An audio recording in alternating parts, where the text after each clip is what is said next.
예, 대구 북거래 김성수입니다. 최근 언론에 이런 보도가 있었습니다. 현재 지금 관광공사 사장이 공석인데 이재명 대통령 캠프에 있던 이모 씨가 지금 물망에 올라 있다, 이런 기사입니다. 예, 기사가 관광 전문 기자가 쓴 기사고, 지금 그 이재명 정부 들어가지고 민주당에서 좀 불리한 기사는 뭐 이렇게 이틀에 한 번 꼴로 은중에 제소를 하는데, 이 기사에 대해서는 아무런 문제제기를 안 한 걸로 봤을 때는 기사 내용에 대해서 어느 정도 지금 신빙성이 있는 것이 아닌가, 이렇게 추정이 됩니다. 근데 그 장관님, 지금 관광공사 사장 공모했나요? 지금 이제 진행 중인 걸로 알고 있습니다. 이게 지금 근데 이 기사가 나갈 시점에는 공모가 되기 전이라고 합니다. 공모가 되기 전부터 이렇게 거명이 될 정도면 뭐 뒤에 굉장히 대단한 뒷배가 있는 모양이다, 이런 생각을 했었는데, 확인해 보니까 정말 대단한 뒷배가 있었습니다. 지금 이구종 그 전 경기 아트센터장은 이재명 대통령이 성남시장 시절부터 여러 가지 인연이 있었고 각종 선거 때마다 캠프에 있었습니다. 더 중요한 또 뒷배는 뭐냐? 지금 이재명 정부 들어와 가지고 뭐 모든 것은 김현재 비서관으로 통한다. 이게 좀 뭐 만사 현통, 또 김현재 비서관을 통하면 모든 것이 가능하다. 현지 전능 뭐 이런 이야기까지 나누고 있는데, 여기 김현재 비서관 좀 부속실장하고도 지금 아주 막연한 사이라는 것이 지금 사실로 지금 드러나고 있습니다. 이재명 대통령의 가장 아킬레스건 중에 하나가 대장동 사건인데, 그 대장동 재판 과정에서 이우종 씨가 대장동 사건으로 유명을 달리하신 김문기 씨 아들을 해요하기 위해서 직접 만난 것으로 드러났습니다. 그렇게 만났고 또 그 만난 사실, 그 내용을 누구한테 보고하느냐? 당시 김현지 보좌관한테 속속들이 보고를 합니다. 이걸 보면은 이재명 대표한테 가장 민감한 정치적 리스크가 이 대장동 사건인데, 이 부분에 대해서 김웅기 씨 유족을 만나고 또 그걸 또 보고를 하고 이렇게 하는 그런 사이 같으면 말 그대로 정치적으로 운명 공동체라고 추정되는 그런 뭐 최측근 인사로 볼 수 있는 거 아닙니까? 이런 엄청난 뒷배가 있기 때문에 공모가 시작되기도 전에 본인이 사장에 내정됐다고 이렇게 이런 설이 도는 거 아니겠습니까? 장관님, 관련해서 이야기 들어보신 적 있습니까? 저는 전혀 들은 적이 없습니다. 지금 공공기관장의 인사 기준과 원칙은 어떻다고 생각하십니까? 어떻게 돼야 된다고 생각하십니까? 공공기관장의 인사 기준은 뭐가 제일 중요시 돼야 된다고 생각을 하십니까? 그 공공기관이 해야 될 일을 잘 이끌 수 있는 그런 전문성과 공공성이 필요하다고 생각합니다. 지금 관광공사는 직원이 600명이 넘고 1년 예산이 한 4천억 가까이 됩니다. 지금 이호종 이분이 관광과 관련된 경력이 있는가요? 저는 이분에 대해서 지금 잘 모르기 때문에 제가 그러니까 뭐 저 캠프에서 뭐 활동했다, 지원했다, 뭐 그것보다는 실질적으로 관광과 관련해서 저 경력이라든지 역량이 있으면은 뭐 그거에 대해서 크게 반대할 이유가 뭐가 있겠습니까? 그런데 전혀 관광의 광자도 근력이 없는 사람이 관광공사 사장을 욕심을 낸다는 것 자체는 이거 문제로 생각하지 않습니까? 아직 저는 후보라고 들은 적이 없기 때문에 제가 지금 말씀드린 건. 네, 그리고 지금 문체비서관이 임명이 됐죠. 누굽니까, 문체비서관이? 네, 이동현. 사전에 이동현 문체비서관 임명 전에 장관님하고 협의가 있었습니까, 대통령실로부터? 없었습니다.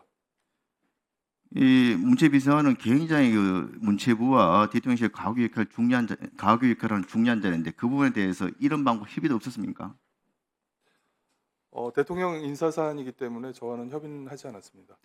이분은 이동현 씨 같은 경우에는 이분도 일찍부터 민주당에 여러 가지 정치 활동을 했었었고, 특히 박원순 서울시장 시절에는 뭐 서울시의 문화장관이라고 불릴 정도로 막강한 문화 권력을 행사했던 사람입니다. 그런데 이분이 박원순 시장 시절에 플랫폼 창동 60일 사업을 하면서 여러 가지 물의를 일으켰습니다. 알고 계십니까? 그 점은 제가 잘 모르겠습니다. 이때 플랫폼 창동 60일 사업에 이분이 주관을 했었는데, 이 사업의 그 운영 주체를 선정하는 과정에서 어떤 회사를 선정했느냐? 본인이 한예종 교수 시절에 설립했던 K아츠 크리에이티브를 선정을 했습니다. 근데 이게 공정하고 투명하게 선정이 됐느냐? 그게 아니에요. 특정성 심사위원회, 적격자 심의위원회 구성을 보면은 당연직을 할 수 있는 서울시 공무원을 제외하고는 전부 다 본인이 자장을 하고 있던 자문단의 위원들을 앉힌 겁니다. 자기 사람을 앉혀가지고 자기가 설립한 회사에 이 사업의 운영을 맡긴 겁니다. 이렇게 해서 7년 동안 이 사업을 했는데 무려 7년 동안 투입된 사업비가 건설비는 81억이고 운영비가 122억입니다. 더 과간인 것은 본인이 또 이 사업에 관여하면서 예술 총감독이라는 그런 직책을 만들었습니다. 이분은 영문관 출신이고 한예종에서의 그런 강의 분야도 그렇고 전혀 이 사업과 이 관련된 전문성이 없는 분임에도 불구하고 예술 총감독이라는 직위를 임의로 만들어서 월 200만 원씩 무려 1억 3,400만 원을 자기가 받아 챙긴 분입니다. 앞서 말씀드린 것처럼 자기가 만든 회사에 운영을 맡기면서 결국은 200억에 가까운 돈, 이 돈을 국민 혈세를 특정 단체, 특정인한테 일감 몰아주고 이 사람들 배만 불린 겁니다. 이런 사람들이 지금 문체비서관에 앉아 있는 거예요. 그러면 그동안에는 서울시의 혈세를 낭비했다 하면 앞으로 이런 그런 태도로 문화예술계를 좌지우지하면은 국민 혈세를 자기 사람들 일감 몰아주기에 이렇게 개인장의 그 편파적으로 이렇게 쓸 가능성이 많지 않다고 생각하지 않습니까? 제가 답변 드리기는 좀 적절치 않은 것 같습니다. 아니 그러니까 이런 부분에 대해서 협의도 없었고 그런 데에서는 이제 장관으로서 제도 역할을 하기 위해서는 강력하게 항의를 하셔야 되는 거 아니에요? 네, 임명된 지가 며칠 안 돼서 저도 아직 정확히 이 부분에 대해서는 잘 모르고 있습니다. 노무현 정부 시절에 당시 양정철 홍보기획 비서관이 문체부 산하기관에 낙하산 인사를 앉히려고 그러니까 당시 차관이 배째 드릴까요? 이러는 그냥 폭언을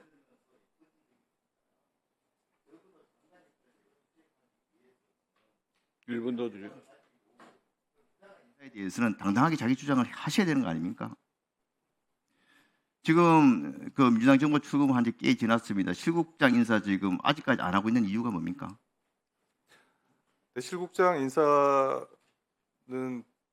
대통령 인사 사안입니다. 그래서 어떻게 실국장 인사가 대통령 인사 사항입니까? 이 그리고 장관이 국장 하나도 제대로 임명을 못 해가지고 어떻게 조직을 이끌어 나갈 수가 있습니까?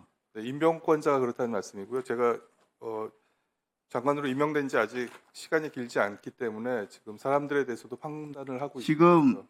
실국장 하나하나까지 대통령실에서 어떻게 보면은 편을 가른다 그럴까요? 이렇게 예, 그 좌지우지하기 위해 가지고 장관들의 인사를 못하게 막고 있다는 이야기들이 좀 나오고 있는 거 아니겠습니까? 이래 가지고 장관들이 어떻게 소신을 가지고 구태를 이끌 수 있으면서 일을 할 수가 있겠습니까? 이 부분에 대해서 당당하게 맞설 자신이 없으면은 지금이라도 장관을 그만두시는 게 저는 맞다고 생각합니다.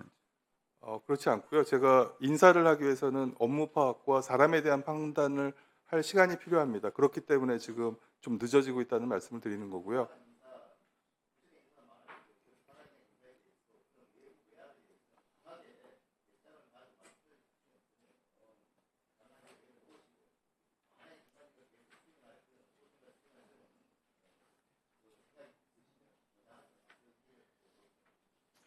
네, 저는 의원님 말씀 맞다고 생각합니다. 그게 제가 가져야 될 자세일 거라고 생각하고요. 그렇게 지금 일을 하고 있습니다. 네, 수고하셨습니다.